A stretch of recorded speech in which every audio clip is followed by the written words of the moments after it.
मेरे प्यारे एवियन के मरीजों, ये वीडियो ख़ास तौर पे तुम्हारे लिए बना रहा हूँ। बड़े अच्छे से मेरी बात सुन लेना, नहीं तो ऑपरेशन करा लो, थेरेपी करा लो या दुनिया का कोई सा भी काम कर लो, तुम्हारा दर्द कम नहीं होना है। और पैर खुल गया तो फिर से फोल्ड हो जाएगा। बड़े ध्यान से सुनो मेरी बात को कि तुम्हारे को एवियन क्यों हुआ और आगे ठीक होने के क्या कारण हैं, और ठीक नहीं होगा तो उसके क्या कारण हैं। और आप यदि कोई थेरेपी करा रहे हैं तो थेरेपी के बाद में कितने दिन तक ये ठीक रहता है और कितने दिन के बाद फिर से बीमारी वापस आती है। ज़्यादातर मेरा वीडियो वही लोग देखेंगे रुक करके जिन लोगों को पहले से एवियन है और तरीके तरीके के ट्रीटमेंट वो लोग करा चुके हैं। तो क्या है कंडीशन इसके पीछे की, आज हम ये समझते हैं। देखिए, एवियन का जहाँ से नाम से स्पष्ट हो जाता है, ए वास्कुलर नेक्रोसिस, यानी कि कूल्हे के जो गोला है, जो उसका फीमोरल हेड है, उसमें जो है ब्लड सप्लाई कम हो जाती है। अब ब्लड सप्लाई कम क्यों हुई, जरा हम इस बात पे चर्चा करते हैं। ये तो कई बार चर्चा होती है कि हम ड्रिलिंग कर देंगे तो उससे ब्लड सप्लाई बढ़ जाएगी, हम थेरेपी करेंगे तो उससे ब्लड सप्लाई बढ़ जाएगी, हम एक्सरसाइज करेंगे तो उससे ब्लड सप्लाई बढ़ जाएगी। पर ब्लड सप्लाई कम क्यों हुई, आज हम उस पर बात करते हैं। थोड़ा सा हम आपको एक जगह पे लेके चलेंगे, थोड़ा सा कुछ दिखाते हैं। हम यहाँ बताने जा रहे हैं आपको कि एवियन आखिर होता क्यों है। देखिए बड़े गौर से, ये है हमारा हिप पोर्शन, जहाँ पे ये दोनों कूल्हे जो होते हैं हमारे ज़्यादातर ख़राब होते हैं। उसका मुख्य कारण होता है एसिटाबुलम और हमारा जो फीमर हेड है, इसके बीच में साइनोवियल फ्लूइड की कमी हो जाती है, या इसके घिसाव आने लगते हैं, या फीमोरल हेड में किसी प्रकार की चोट लग जाना, या फिर स्टेरॉयड या ड्रग्स का सेवन, किसी भी प्रकार के ड्रग्स के सेवन की वजह से इस हड्डी के गोले में काफ़ी कमी आ जाती है। मतलब कि थोड़ा गौर से समझेंगे,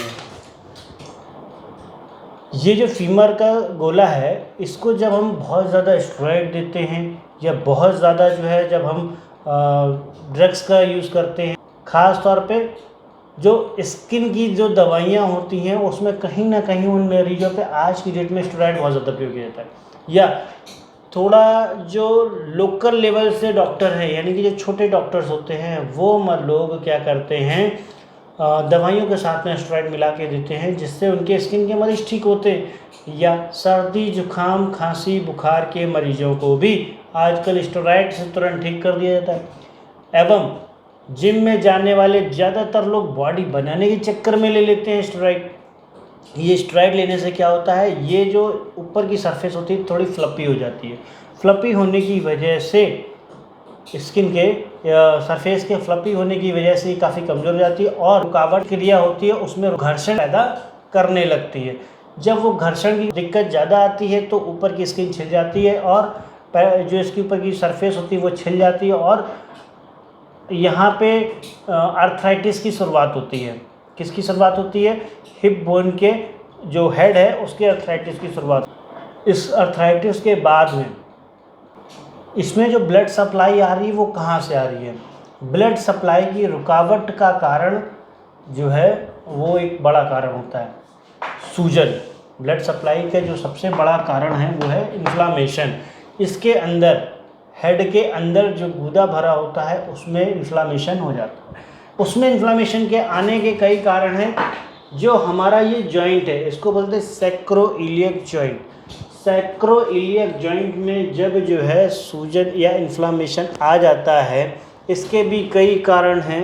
HLA-B27 का पॉजिटिव होना, ऑटो इम्यून का डिसीज़ का होना, टीबी का होना, इन सब की वजह से इसमें स्वेलिंग आ गई अगर, तो वो इन्फ्लामेशन जो है हमारे पेल्विक रीजन को प्राप्त होता है, और वही इन्फ्लामेशन जो है हमारे एसेटाबुलम की जो है कंडीशन को ख़राब कर देता है, चिकनाई को रोक देता है, जिसकी वजह से आर्थराइटिस होती है और हमारा फीमोरल हेड ख़राब हो जाता है। हमने अगर कूल्हा बदलवा भी दिया और उस पर गौर नहीं किया तो भी हमको दिक्कत होने वाली है। और कूल्हा यदि नहीं बदलवाया, हमें उसी पैर पे चलना है या उसी को करना है, हमने कोई थेरेपी करा ली, हमने कोई पंचकर्मा करा लिया, हमने कोई जो है आजकल इसके लिए भी बहुत सारी एक्सरसाइजेज वगैरह भी कर रहे हैं, और यदि हमने इस बात पर ध्यान नहीं दिया तो भी हम आपके ये बीमारी दोबारा फिर से वापस आ सकती है। इसमें आपको लगता है फिर डॉक्टर की गलती है। डॉक्टर की गलती नहीं है, आप उस चीज़ को समझ नहीं रहे।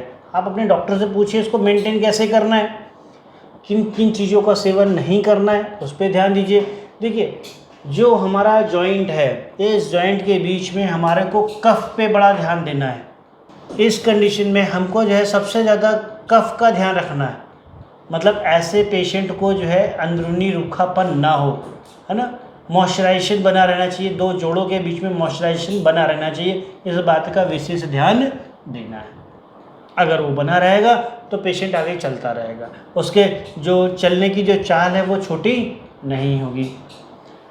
अब बात कर लेते हैं कि इसकी वजह से और भी कहीं दिक्कत आ सकती है। इसकी वजह से आपके सैक्रम रीजन पे दिक्कत आ सकती है। लंबर रीजन से निकलने वाली जो नर्व्स होती हैं वो सिंपैथेटिक और पैरासिम्पैथेटिक जिन जिन जिन एरियाज़ को कवर करती हैं वो सभी एरियाज़ उसकी वजह से इफेक्टेड हो जाते हैं। डेसिकेशन अगर डिस्क में होगा तो सैक्रम में पहुंच जाएगा, सैक्रम में होगा तो वेस्टिबुलम में पहुंच जाएगा। तो इन्फ्लामेशन को बहुत विशेष तौर पे हमें इसमें ध्यान देना चाहिए। अब बात आती है दवाइयाँ, तो पेन किलर की ज़रूरत नहीं पड़ती है। अगर आपका पैर ठीक हो रहा है, चीज़ें ठीक हो रही है, तो पेन किलर की कतई ज़रूरत नहीं है, स्टेरॉइड की ज़रूरत नहीं है। क्या लेना है? ख़ास तौर पे multivitamin, vitamin B6, vitamin B12 और कैल्शियम ज़रूर लें। क्या नहीं खाएं? अरहर की दाल, ठंडा पानी, मैदा, इसको बिल्कुल बंद कर दें। उष्ण यानी कि थोड़ा सा गर्म प्रदेश में रहने का प्रयास करें, या गर्माहट कूल्हे को मिलती रहे इसका प्रयास करें। कुछ ऐसी एक्सरसाइज, गर्माहट का मतलब ये है कि वहाँ से स्वेदन ना हो, अति से ज़्यादा स्वेदन नहीं होना चाहिए, पर हल्का गुनगुना बना रहना चाहिए। बॉडी टेम्परेचर मेंटेन होना चाहिए। ऐसा नहीं कि कूल्हे को हमने एसी के सामने रख करके बैठे हो तो वो जकड़ जाएगा पूरी तरीके से। एवियन है तो परेशान ना हो, इसकी बहुत सारी थेरेपीज होती हैं हमारे यहाँ पे और ठीक होता है, लेकिन आपको भी समझना पड़ेगा एवियन ठीक कैसे होगा। ठीक है, नमस्कार।